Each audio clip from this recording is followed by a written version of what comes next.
a letra R e a letra L. R, o som do R. O R tem dois sons.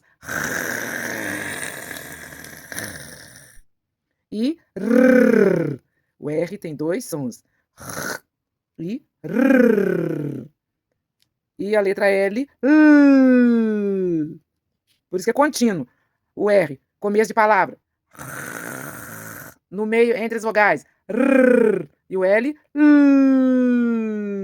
Fácil de pegar. Por isso que a gente coloca essas letras nessa etapa agora, porque as crianças já vão acostumando e colocam no inicial das palavras iniciais, usando várias dinâmicas com essas letras, elas vão avançar descobrindo os sons. A gente tem que fazer várias dinâmicas, várias brincadeiras para descobrir o som das duas, a diferença, porque às vezes confunde, né, o som do R com L. Vibra, o L. Então, nessa etapa, as crianças confundem. É normal. Só a gente trabalhar bastante dinâmicas, bastante atividades bem divertidas, colocando os dois sons para elas associar. L.